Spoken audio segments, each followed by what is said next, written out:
ओम श्री परमात्मने नमः। ओम श्री गुरुभ्यो नमः। ओम श्री ऋषिभ्यो नमः। ओम सहनाववतु सहनौ भुनक्तु सह वीर्यं करवावहै तेजस्विनावधीतमस्तु मा विद्विषावहै। ओम शांति शांति शांति। सर्वेभ्यो नमः। देववाणी संस्कृतं यूट्यूब चलदृश्यं प्रति भवतां भवतीनां च हार्दं स्वागतम्। मित्रों, लघु सिद्धांत कौमुदी संपूर्ण अध्ययनम कक्षा संख्या 49वीं 49वीं कक्षा को आज पढ़ेंगे। ठीक है, पुस्तक को ओपन कर लीजिएगा मित्रों। और मित्रों, ये संपूर्ण अभियान निःशुल्क संचालित होता है, इसलिए आप सभी पाठकों से विनम्रता पूर्वक निवेदन किया जाता है कि आप सभी इस निःशुल्क अभियान को संचालित करने के लिए प्रति माह इस संस्कृत के निःशुल्क अभियान में सदस्य बन जाइएगा, जिससे हम आराम से संस्कृत भाषा का व्यापक रूप से प्रचार प्रसार निरंतर करते रहें, अबाध रूप से। ठीक है, सहयोग प्रदान करने के लिए आप गूगल पे, फोन पे, पेटीएम, इस नंबर है ये दिया हुआ है 9582104261, इस पर आप अवश्य हमें प्रति माह आपका जितना भी सामर्थ्य है 1 रुपये से लेकर के अपने सामर्थ्य अनुसार प्रति माह सहयोग करते रहें। ठीक है, ये QR कोड आपको प्रदर्शित किया जा रहा है, इसको आप स्कैन करके आसानी से अपना हमें सहयोग भेजते रहें, जिससे हमारा ये कार्य निरंतर बढ़ता रहे। ये बहुत विशाल कार्य है। ठीक है, तो गत कक्षा में मित्रों मैंने आपको यहां तक हम ये पढ़ रहे थे, हरि शब्द के रूपों की सिद्धि कर रहे थे। ठीक है, और मैंने आपको प्रथमा विभक्ति, द्वितीय विभक्ति, तृतीय विभक्ति और संबोधन विभक्ति, इनके चारों विभक्तियों के रूपों की सिद्धि बता दी थी। अब चतुर्थी क्रम में चतुर्थी विभक्ति आती है। चतुर्थी विभक्ति का एक वचन का रूप आता है। ठीक है, इसमें कुछ विशेष सूत्र लगेगा। ठीक है, और हरिभ्याम हरिभ्यः, इसमें कुछ भी अलग नहीं है, इसमें भी कोई अलग नहीं है, सामान्य इसमें प्रत्यय जुड़ गया है। हरिभ्याम हरिभ्याम हरिभ्याम हरिभ्याम हरिभ्यस हरिभ्यः, भ्यस के सकार को ऋत्व विसर्ग आदि हो गया है, बस भ्याह भ्या बन गया। इसमें और इसमें और आगे अभी जिसमें जो आएगा उसको देख लेते हैं। ठीक है, तो सबसे पहले हम चलते हैं, हमें बनाना हरये। तो अब यह हमारा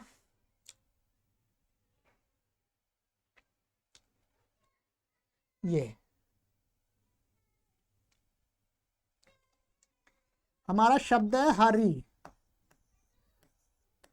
ठीक है, हरि शब्द से चतुर्थी विभक्ति की व्युत्पत्ति पूर्वक कर लेंगे। चतुर्थी विभक्ति एक वचन का क्या प्रत्यय आ जाएगा? नी।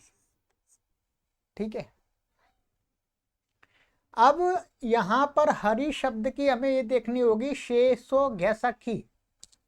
शेषो घैसखी से क्या है? ह्रस्व इकारांत। इस शब्द की क्या है? घी संज्ञा है।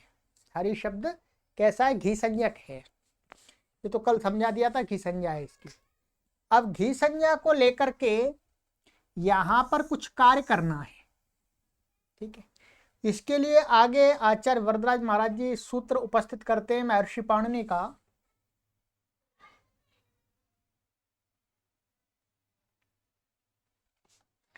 क्या? हारी और ये है ङे के ङ की इत संज्ञा हो जाती है, बराबर ए बचता है। ठीक है। अब इसकी कहते हैं घेर गीति 172वां 7वें अध्याय के तीसरे पाद का 111वां सूत्र है। ठीक है। इसका अर्थ करते हैं, इसमें दो पद हैं, एक है घे है और दूसरा है नीति। नीति का अर्थ है नित प्रत्यय के परे रहते, ऐसा प्रत्यय जो जिसकी ङ की संज्ञा हुई है। यहाँ पर ङे प्रत्यय कैसा है? ङ की संज्ञा होकर के नित है।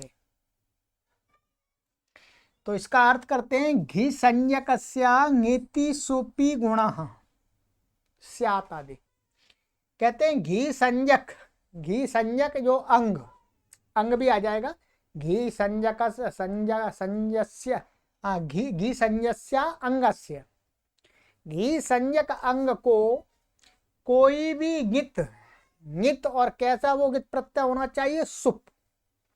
हर कोई ङित नहीं, सुप जो 21 प्रत्यय है उसमें से कोई ङित प्रत्यय परे है तो क्या हो जाएगा? इस घी संज्ञक को गुण हो जाएगा।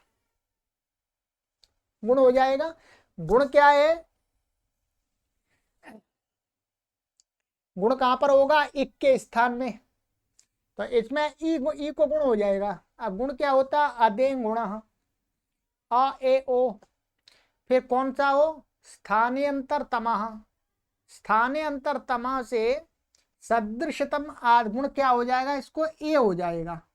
क्या बन जाएगा? ये हा रे और ये ए। ठीक है। अब यहां पर क्या प्राप्त है? परः सन्निकर्षः संहिता और एचो यवायावः। और संहितायाम के अधिकार में एचो यवायावः, एचो यवायावः से अय आदेश होकर के क्या बन जाएगा? ये हा रा ए। ये इस प्रकार से बन जाता है। ठीक है। अब जहां पर भी घी संज्ञक शब्द होगा और घित प्रत्यय आएगा सुप, तो उसको घी संज्ञक को गुण होता जाएगा। ये ध्यान रखना है। ठीक है। चलिएगा, तो ये हरये बन गया। क्या बन गया? हरये। और हरिभ्याम में हमें बता ही दिया, हरि और भ्याम हरिभ्याम बन जाएगा। हरिभ्या हरिभ्यस और ऋतु विसर्ग होकर के हरिभ्या बन जाएगा। कोई विशेष नहीं है। ठीक है। अब आता है क्रम में हमारा पंचमी विभक्ति का एक वचन का हारे है। बाकी ये पूर्वत हैं। ठीक है।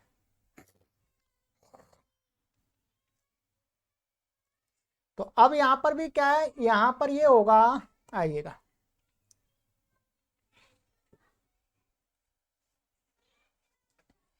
क्या है? हरि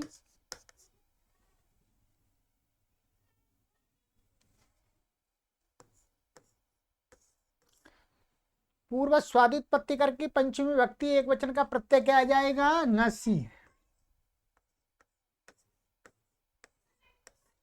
नसी का ई की संज्ञा ङ की संज्ञा क्या बचेगा? अस। ठीक है। अस बच गया। अब यहां पर शेषो घैसखी से हरि की घी संज्ञा है। फिर ये क्या है? गित है ना, इत है इसका। तो घेर गीति से यहां पर भी गुण हो जाएगा। गुण हो जाएगा तो ये क्या हो जाएगा? ये हरि को गुण होकर के पूर्वत हरे, ये बन गया हरे। और आगे है हमारा अस। क्या है? अस। देखिए, अब यहां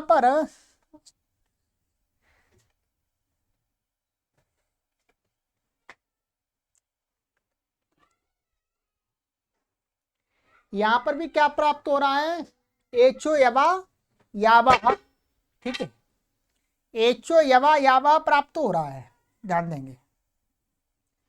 परंतु यहाँ पर एचो यबा याबा लगा देंगे तो क्या बन जाएगा, हारा या हारा या बन जाएगा, प्रथमा व्यक्ति वो गलत बन जाएगा, हमें बनाना हारे। इसके लिए महर्षि पाणिनि ने एक सूत्र रखा हुआ जिसको बता रहा है, 173वां सूत्र है, नसी नसोश्च, 6वें अध्याय के प्रथम पाद का 110वां सूत्र है। ठीक है, अर्थ देखिएगा, एंगो ngसि ngसोरति पूर्व रूपम एकादेश। क्या कह रहे हैं, एंग माने एंग का अर्थ क्या हो गया, ए और ओ दो वर्ण आ गए, माने ए और ओ के बाद में ngस परे हो या ngसी परे हो या ngस परे हो, माने पंचमी व्यक्ति एक वचन का प्रत्यय अथवा षष्ठी व्यक्ति एक वचन का प्रत्यय परे हो तो कहते हैं ngस। इनका अति माने इन दोनों प्रत्ययों का आकार परे हो, ऐसा वास्तव में ngसी ngसो हो अति माने ngस अथवा ngसी का जो अस बचता है उसका जो आ है उस आ के परे रहते पूर्व रूप में एकादेश माने पूर्व और पर के स्थान में क्या हो जाएगा, आ के और एंग के स्थान में पूर्व रूप माने एंग हो जाएगा। ठीक है, जैसे यहाँ पर एंग है ये ए और ये ngसी का आ है तो इन दोनों के स्थान में ये क्या है, पूर्व में ए है, वैसा ही दोनों के स्थान में ये हो जाएगा तो क्या बन जाएगा, हा रे, आ हट गया, सा इसमें जुड़ गया यहाँ और इसको सा को पूर्वत रुत विसर्ग करके क्या बन जाएगा, हा रे हे, ये बन गया, हरे बन गया। बिल्कुल ऐसे के ऐसे ही, केवल यहां पर क्या प्रत्यय लाए थे हम, ngसी लाए थे, षष्ठी में क्या आ जाएगा, ngस आ जाएगा, क्या आ जाएगा, ngस, ngस का भी अस बचता है। सारे सूत्र जो अभी लगाए हैं हमने, ठीक है, यहाँ पर शेष हो गया सखी और फिर घेर गीति से गुण हो जाएगा ए और फिर ngसी ngसोष्ट से पूर्व रूप एकादेश होकर के क्या बन जाएगा, हरे हे, ये हरे तो वही बना हरे हे, ये दो लिखा है, दो का मतलब है हरे है 2 बार बनता है, पंचमी एक वचन में बनता है और षष्ठी एक वचन में बनता है। ठीक है, ऐसे अब हरियो बिल्कुल सरल है, इसमें कोई परेशानी नहीं है। ये हरि शब्द है और आगे पूर्व स्वादित्पत्ति करके क्या आ जाएगा, ओस आ जाएगा षष्ठी व्यक्ति द्विवचन का। अब यहां पर कोई सूत्र प्राप्त नहीं है। देखिए घी संज्ञा तब करते हैं जब घी संज्ञा का कोई कार्य आगे हो, यहां पर इसको घी संज्ञा का कोई कार्य प्राप्त ही नहीं है, इसलिए इसकी घी संज्ञा करने का कोई मतलब नहीं है। घी संज्ञा तो वास्तव में है पर घी संज्ञा का यहाँ कोई कार्य नहीं है। ठीक है, तो इसलिए हरि ओस यहां पर कोई सूत्र प्राप्त नहीं है, केवल यहां पर ये कोई अणची लग जाएगा, संहिता संधि का सूत्र एक अणची से ई को या होकर के क्या बन जाएगा, हा, ये हार्य और ओ इसमें मिल जाएगा ओस और विसर्ग होकर के हरियो हो, रुत विसर्ग होकर के हरियो हो, ये दो बार बनेगा, षष्ठी द्विवचन में सप्तमी द्विवचन में, इसलिए 2 संख्या लिख दी है। ठीक है, हरियो। अब सप्तमी व्यक्ति, वो षष्ठी व्यक्ति बहुवचन का हरिणाम, ये भी जैसे हमने रामाणाम बनाया था वही सारे सूत्र लगेंगे, मैं बता देता हूं। जैसे यहां पर क्या है आपका, ये है हारी और ये षष्ठी व्यक्ति बहुवचन का प्रत्यय क्या आ जाएगा, बोलो आम, पूर्व स्वाद उत्पत्ति करके आम आ गया। अब यहां पर इसके पर रहते हैं इसकी अंग संज्ञा है, अंग संज्ञा भी जहां जहां आवश्यकता होती है वहां अंग संज्ञा कर लेते हैं। ठीक है, तो आम के पर रहते इसकी अंग संज्ञा है, अंग संज्ञा होने से यहाँ पर क्या है, जैसे राम शब्द से हमने किया था षष्ठी व्यक्ति में, क्या किया था, नुट आगम किया था, ह्रस्व नद्यापो नुट, क्या किया था, सूत्र में लिख देता हूं, ह्रस्व नद्यापो नुट।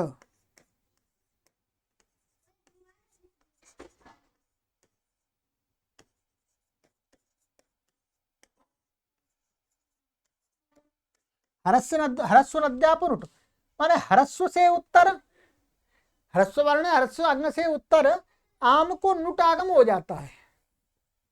क्या हो जाता बोलो? नुट आगम। तो नुट आगम कहां पर? टित है तो आदंत टकित से इसके आदि में हो जाएगा नुट। यहां पर नुट का टकीत संज्ञा हो जाएगी, उकीत संज्ञा हो जाएगी, क्या बचेगा? हारी और ना और ये आम। ठीक है, तो हारी नाम बन गया। अब जो हमने जैसे राम और नाम में हमने दीर्घ किससे किया था? दीर्घ करने के लिए क्या सूत्र लगाया था? नामी। पीछे आगे आइए, नामी और नाम के परे रहते अंग को दीर्घ हो जाता है। तो अलो अंत से अंतिम वर्ण को नाम है, ये ना आम नाम बन गया है। नाम के परे रहते अंग के ई को क्या हो जाएगा? दीर्घ हो गया। दीर्घ हो गया तो ये क्या बन गया? हरी, हरी बन गया। फिर हरी और फिर अट कुप्वांग नुम व्यवायवेपी से क्या हो जाएगा? न कोणा हो जाएगा, रेफ से उत्तर। तो क्या बन जाएगा बोलो? हरिणाम। ये हरिणाम बन गया आपका। ठीक है, अब आते हैं सप्तमी व्यक्ति एक वचन में। सप्तमी व्यक्ति एक वचन में हमारा रूप बनेगा, देखिए हाराऊ, ये बनेगा। चलिएगा इसको देख लेते हैं। अब हमारी स्थिति हो जाएगी,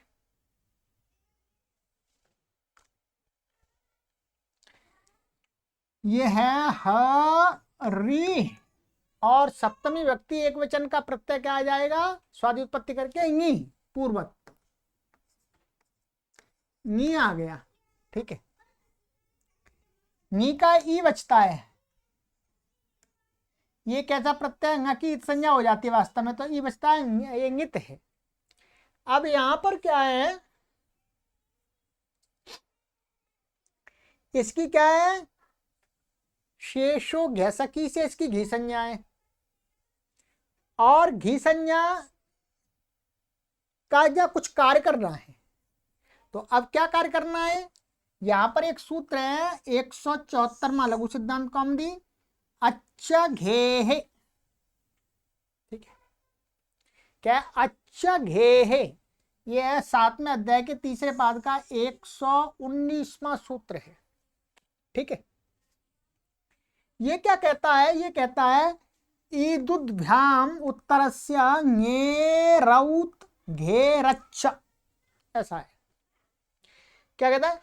इकारांत उकारांत माने ई माने ह्रस्व इकारांत, उत माने ह्रस्व उकारांत, अंग से उत्तर, से उत्तर ङे है माने ङे माने जो घी, घी के स्थान में क्या हो जाता? औत, औत आदेश हो जाता है। क्या करता है? ये औत कर दिया, घी के ई को माने घी को अथवा ई को क्या कर दिया? औत कर दिया इसने। औत में तकीत संज्ञा है तो ये औत ऐसा, तो औत ऐसा हो गया, औ आदेश हो गया, तकीत संज्ञा हो गई।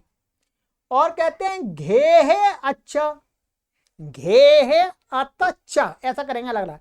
घे है माने घी संज्ञक को, च माने और घी संज्ञक को, अत, अत माने ह्रस्वकार, यहां अत है, घे है अत च माने घी संज्ञक को साथ में ही औ के साथ साथ में क्या हो जाता? अकार, ह्रस्व अकार आदेश हो जाता है। इस घी संज्ञक को क्या हो जाए? अकार आदेश होगा। अकार आदेश कहां पर होगा? अलो अंत्यस्य से अंतिम इकार के स्थान में हो जाएगा। ये इकार हट जाएगा, क्या बन जाएगा? हा रा, ऐसा बन जाएगा, रा, ये आ गया। ठीक है, अब यहां पर हारा औ, अब यहां पर क्या प्राप्त है? कुछ अब वृद्धि प्राप्त हो जाएगी। वृद्धि रेची, संधि सूत्र वृद्धि रेची से वृद्धि हो जाएगी तो क्या बन जाएगा? हा रऊ माने आ और औ को वृद्धि होकर के औ हो जाएगा, स्थानांतरित अलग करके। ठीक है, तो हा रऊ ये बन गया, ये हो गया आपका। चलिए अब है हमारा आगे का, आगे का सरल ही है, कोई परेशानी नहीं है। हरियो हो ये तो बना ही दिया, इसके समान ही बनेगा ओ सा करके। हरीशु ये कैसा है, यहां पर देखिए सरल है, ये हारी और क्या है सुप, ये सुप प्रत्यय आएगा, बाकी संज्ञा हो गई, सु बच गया। अब यहां पर क्या है, जैसे हमने रामेशु में सकार को मूर्धन्य शकार किया था, किससे, आदेश प्रत्ययो हो, आदेश अथवा प्रत्यय के सकार को मूर्धन्य हो जाता है इण और कवर्ग से उत्तर। तो ये इण माने ई है, ई से उत्तर प्रत्यय का ये सा प्रत्यय का इसको मूर्धन्य हो गया, तो मूर्धन्य हो जाएगा तो क्या हो जाएगा, ऐसा हो जाएगा शु, तो क्या बन जाएगा, हारेशु।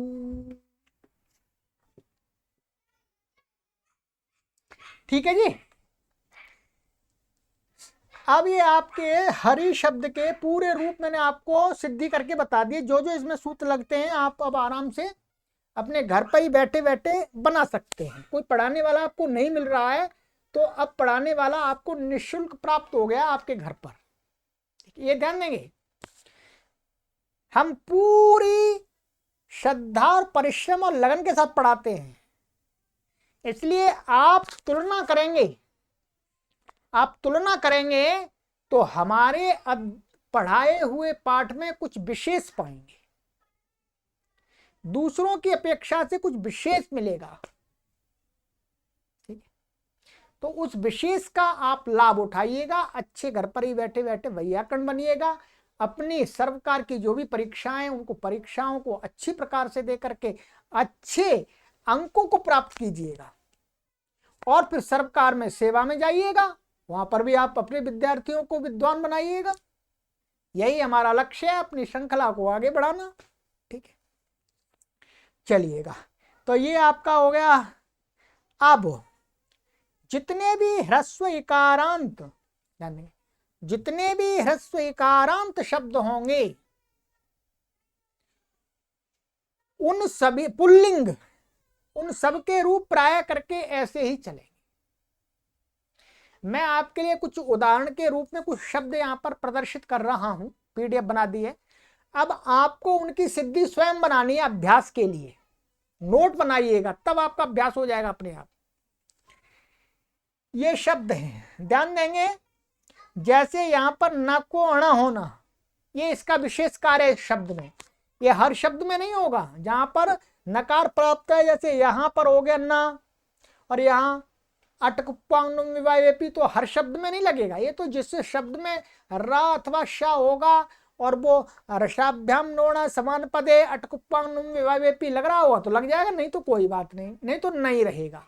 ठीक है, बाकी सारे कार्य समान रहेंगे। ठीक है, अब मैं आपके लिए शब्दों या शब्द प्रदर्शित कर रहा हूं, देखिएगा आपको सहयोग मिलेगा कैसे। जैसे ये है अग्नि शब्द, अग्नि शब्द का रूप कैसे चलेगा, हरि के समान बिल्कुल। अब इसमें तृतीया में क्या बनेगा, एक वचन में अग्नि ना बनेगा, अणा नहीं होगा, इसमें ध्यान रखेंगे।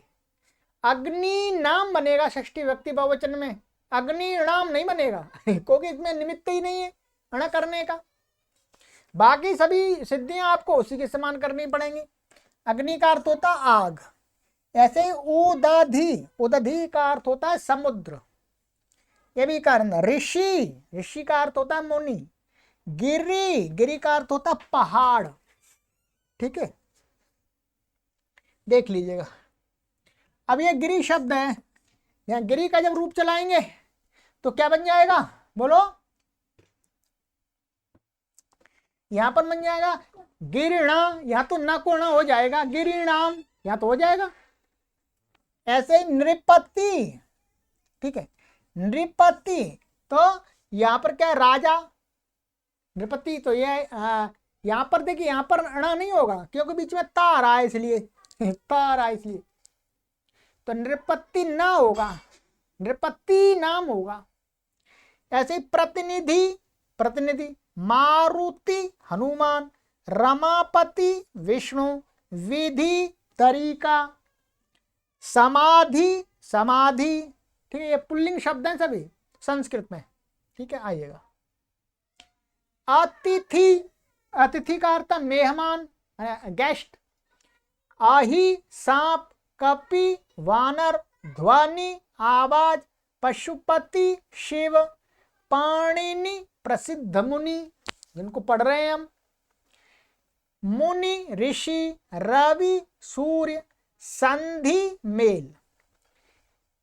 संधि शब्द वस्तुतः संस्कृत में क्या है, पुल्लिंग है, हिंदी में तो स्त्रीलिंग है, परंतु संस्कृत में ये मूल संस्कृत का शब्द है, तो संधि होता है, वो संधि होती है, स्त्रीलिंग में बोलते हैं हिंदी में, पर यहां पर ये पुल्लिंग शब्द है वास्तव में।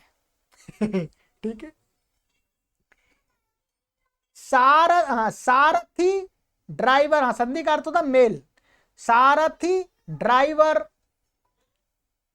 अरि, शत्रु, उपाधि, उपाधि, कवि, कविताकार, निधि, खजाना, पाणी, हाथ, मणि, मणि, यति, सन्यासी, राशि, ढेर, सभापति, सभामुख का मुख्य, सुमति, श्रेष्ठ बुद्धि वाला। ये ह्रस्व इकारांत शब्द पुल्लिंग हैं। इनके रूप कैसे चलेंगे बोलो, हरि के समान, हरिवत। अब आपको ह्रस्व इकारांत, अब इसके बाद क्या होता है, अब इसके बाद कुछ जो ह्रस्व इकारांत शब्द हैं, ध्यान देंगे, कुछ शब्द हैं ह्रस्व इकारांत जिसके हरि के समान रूप नहीं चलते हैं, उनको अब पढ़ेंगे आगे की कक्षा में। ठीक है, वो हमारा शब्द है, एक शब्द कौन सा था, इसी में आया था इस सूत्र में, शेषो घसखी, एक सखी शब्द है, ये क्या है, सखी, ये भी पुल्लिंग शब्द है वास्तव में, तो इसके रूप क्या हरि के समान नहीं चलते हैं, तो अगली कक्षा में अब इसी को लाएंगे, इसी के रूप बताएंगे आपको सखी के। ठीक है, फिर एक शब्द है पति, पति शब्द है, पति शब्द भी ह्रस्व इकारांत है, तो उसके रूप अलग होंगे, ये अब इसमें बता देंगे। ठीक है, और पति हो गया, चलिएगा फिर आगे आगे देखेंगे और भी शब्द हैं, तो अब जितने सामान्य करके प्राय करके तो हरि के समान ही चलते हैं ह्रस्व इकारांत पुल्लिंग के, परंतु कुछ शब्द अपवाद के रूप में जो है वो आगे बता देंगे। ठीक है, तो अभी तक मैंने आपको लघु सिद्धांत कौमुदी के 174 सूत्र पढ़ा दिए हैं। ठीक है, अभी लगभग हमारे 1000 से ऊपर सूत्र और अवशिष्ट हैं, उनको भी पढ़ेंगे। लगातार कक्षा चलती रहेगी, पूरा कोर्स तैयार करके देना है आपको। विश्व में किसी भी चैनल पर पूरी लघु सिद्धांत कौमुदी आपको पढ़ने के लिए नहीं मिलेगी। हम परिश्रम कर रहे हैं इसीलिए कि हर किसी को संपूर्ण लघु सिद्धांत कौमुदी देश विदेश में सब जगह कोई पढ़ना चाहे तो लघु सिद्धांत को अपने घर पर बैठा बैठा पढ़ ले। इसी प्रकार से हम संपूर्ण वैयाकरण सिद्धांत कौमुदी का कोर्स भी तैयार करेंगे, परंतु पहले लघु सिद्धांत को पूरा तैयार कर दें, फिर वैयाकरण सिद्धांत कौमुदी को भी कर देंगे। और प्राचीन व्याकरण की कक्षाएं चल रही हैं, प्राचीन व्याकरण का भी संपूर्ण कोर्स तैयार किए जा रहे हैं। तो इसलिए देववाणी संस्कृतम अपने नाम के अनुसार देववाणी का कार्य कर रहा है, और इस कार्य को महान स्तर पर ले जाने के लिए, विश्व स्तर पर ले जाने के लिए आपके सहयोग की आवश्यकता है। मैं अकेला नहीं कर सकता इस कार्य को, और मैं अकेला क्यों करूंगा, है? मेरी अकेले की जिम्मेदारी तो नहीं, सभी की जिम्मेदारी, सब लोग मिलकर के करेंगे। मैं जो कर सकता हूं मैं कर रहा हूं, मैं पढ़ा सकता हूं पढ़ा रहा हूं। आप आर्थिक सहयोग कर दीजिएगा थोड़ा सा, तो 2 पहियों से गाड़ी चलती है, 2 पहियों से लगातार चलती रही, हम पढ़ाते रहेंगे और आर्थिक रूप से आप व्यवस्था बनाते रहिएगा, कोई परेशानी नहीं है। ठीक, चलिए आगे की कक्षा में मिलते हैं। आप सभी पाठकों से विनम्र निवेदन है कि आप इस अभियान के मासिक सदस्य अवश्य बन जाइएगा। प्रति माह जितना भी आपको भगवान ने सामर्थ्य दिया उतने सामर्थ्य के अनुसार प्रति माह इस यज्ञ में, इस संस्कृत के महान यज्ञ में आहुति प्रदान करते रहिएगा और पुण्य के भागी बनते रहिएगा। सर्वेभ्यो नमः।